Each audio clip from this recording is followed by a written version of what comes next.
Welcome back guys. यह video किसी specific topic को लेकर नहीं है।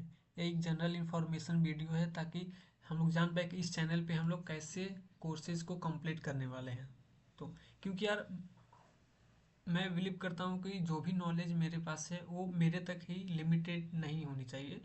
मेरे पास जो भी नॉलेज है वो सबके पास होनी चाहिए।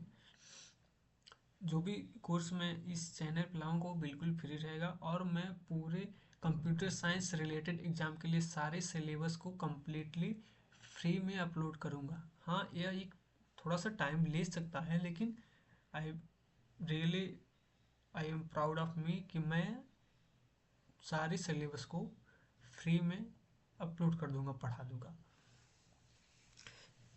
ठीक है गाइस, हम लोग का स्ट्रेटजी क्या रहने वाला है कि हम लोग सारे सिलेबस को कंप्लीट करेंगे और मतलब थोड़ा सा टाइम लगेगा, लेकिन या विल कंप्लीट सुन।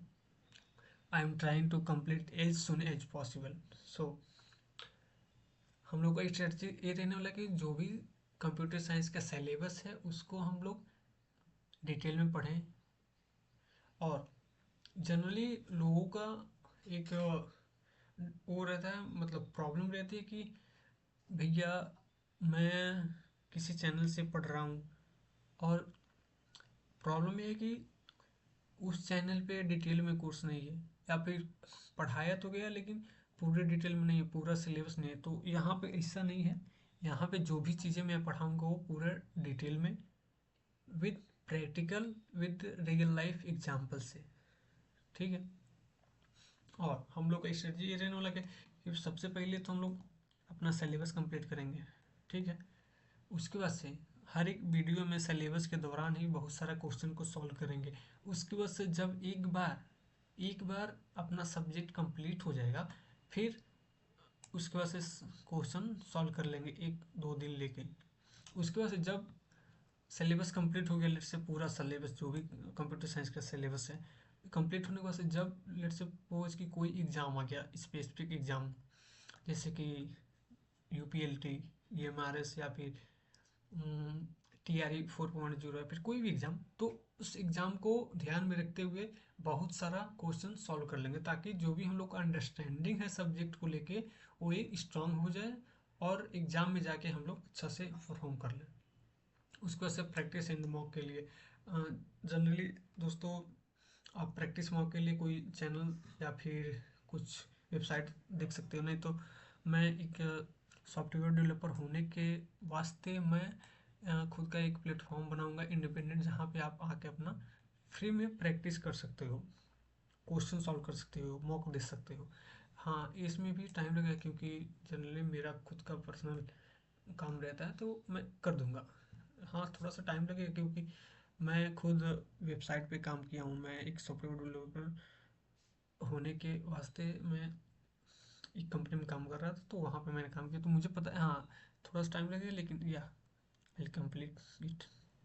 सो ये कंप्यूटर साइंस का सिलेबस क्या होता है भैया जनरल एग्जाम के लिए। जनरल एग्जाम मतलब कि आप कोई सा भी एग्जाम ले लो, उसमें कंप्यूटर साइंस का ये सब सब्जेक्ट तो रहता ही रहता है। आप चाहे कोई सा भी एग्जाम लो, यूपीएलटी ले लो या फिर कंप्यूटर ऑपरेटर, पॉलिटेक्निक लेक्चरर या फिर कोई भी एग्जाम, तो उसमें ये सब सिलेबस सेम रहता है। हाँ, कुछ अगर ज़्यादा सिलेबस है तो मैं उसको अलग से पढ़ा दूंगा। तो सबसे पहले ये जो भी सिलेबस है ये ज़्यादा इम्पोर्टेंट है। तो सबसे पहले आता है प्रोग्रामिंग। प्रोग्रामिंग को हम लोग प्रैक्टिस करके पढ़ेंगे बढ़िया से। जो भी है लेट से लूप हो गया या फिर एफएल से जो भी है कॉन्सेप्ट हम लोग प्रैक्टिस करके साथ साथ पढ़ेंगे। उसके बाद से डेटा स्ट्रक्चर। तो डेटा स्ट्रक्चर तो ये प्रैक्टिस के साथ पढ़ना ज़्यादा सही है, क्योंकि आप जब प्रैक्टिकल करते हो तो समझ पाते हो अच्छा से कि हाँ ऐसे इंटरनली ये डेटा स्ट्रक्चर बना है, पुश पॉप समथिंग। तो लेट से कि क्यू है तो क्यू कैसे इंटरनली इम्प्लीमेंट हुआ है, क्यू में कौन कौन से ऑपरेशन होते हैं, पुश पॉप, फिर स्टैक आता है, फिर आपका ट्री हुआ। तो हम लोग काफ़ी अच्छे से पढ़ेंगे और कोड भी करेंगे। फिर एल्गोरिदम, एल्गोरिदम को हम लोग पढ़ेंगे। यहाँ पे से बहुत सारे क्वेश्चन बनते हैं, वो एक हुफमान कोडिंग है, फिर dynamic programming, grade, divide and conquer, तो यहाँ से हम लोग पढ़ेंगे। उसके बाद से फिर सादा COA, ये भी काफ़ी अच्छा सब्जेक्ट है, क्योंकि यहाँ से लेके जनरली हर एक एग्जाम में क्वेश्चन बनते ही बनते हैं। लेट्स से DMA हो गया, या फिर कैशिंग, फिर उधर पाइपलाइनिंग, तो या फिर हम लोग ऑपरेटिंग सिस्टम पढ़ेंगे। तो ऑपरेटिंग सिस्टम तो भाई कमाल का सब्जेक्ट, सच में। आप फ़ोन यूज़ कर रहे हो, या फिर लैपटॉप यूज़ कर रहे हो, टैब यूज़ करते हो, या फिर कोई सा भी इलेक्ट्रॉनिक डिवाइस यूज करते हो, तो उसमें ऑपरेटिंग सिस्टम तो रहता ही रहता है। हाँ, वो किसी स्पेसिफिक टॉपिक को लेके हो सकता है, लेकिन हाँ, ऑपरेटिंग सिस्टम तो रहता है। तो यहाँ पे भी ऑपरेटिंग सिस्टम पढ़ेंगे लोग बढ़िया से। इसमें मेमोरी मैनेजमेंट, फिर CPU शेड्यूलिंग, यहाँ से क्वेश्चन बनता ही बनता, शायद ही एग्जाम हो जिसमें क्वेश्चन ना बनता हो। ठीक है। और उसके बाद से हम लोग DBMS को भी पढ़ेंगे।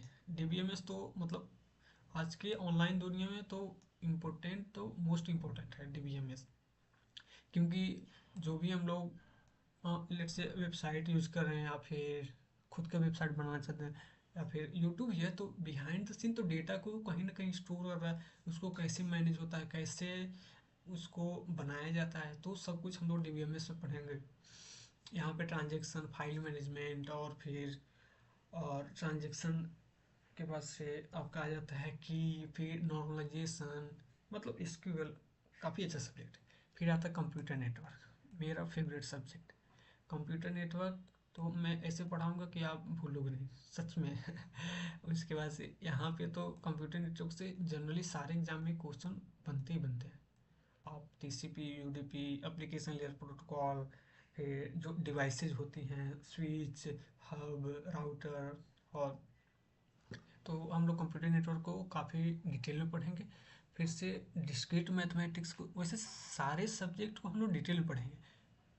डिस्क्रीट मैथमेटिक्स के बाद से TOC आता है, फिर आपका कंपाइलर डिजाइन आता है, तो हम लोग सारे सिलेबस को डिटेल में पढ़ेंगे, विद प्रैक्टिस के साथ पढ़ेंगे, विद रियल लाइफ एग्जाम्पल। तो उसके बाद से सॉफ्टवेयर इंजीनियरिंग, उसके बाद से वेब टेक्नोलॉजी आता है, फिर मॉडर्न टेक्नोलॉजी। तो मॉडर्न टेक्नोलॉजी में जनरली आजकल तो AI ML आ गया है, फिर रोबोटिक्स आ गया है, और IoT, तो हम लोग मॉडर्न टेक्नोलॉजी को भी पढ़ेंगे। फिर हाँ, और उसके बाद से लिस्ट लास्ट पॉइंट ये है कि कोई भी एग्ज़ाम को क्वालिफाई करने के लिए, क्रैक करने के लिए क्या इम्पोर्टेंट है। तो इस केस में जनरली पहले तो आप सिलेबस को कंप्लीट करो, फिर आप रिवाइज करो अच्छा से, फिर मॉक दो, फिर मॉक दिए उसमें एनालिसिस करो अपना कि क्या आपने गलती किया, फिर उस गलती को सुधारो, और ये गलती ताकि अगले एग्जाम में ना हो, समझ रहे हो। तो या बस इतना ही है, मुझे आपसे इतना ही कहना है। और अपना तो ऑपरेटिंग सिस्टम हो सकता है कि देखते हैं अगले से सब्जेक्ट कौन पढ़ाएंगे। अभी हम लोग का UPS का सीरीज चल रहा है, तो उसको 1-2 दिन में कंप्लीट कर देंगे। इनहेरिटेंस तो हम लोग कंप्लीट कर दिए हैं, और फिर हो सकता है 1-2 दिन में कंप्लीट करने के बाद से सोचते हैं कौन सा सिलेबस कंप्लीट करना है। हो सकता है कंप्यूटर नेटवर्क, या फिर हो सकता है C शुरू करें। तो या बस एक जनरल वीडियो था, को बताना था कि हम लोग कैसे कंप्लीट करेंगे पूरे सिलेबस को। तो थैंक यू गाइस, मिलते हैं अगली वीडियो में, तब तक के लिए धन्यवाद।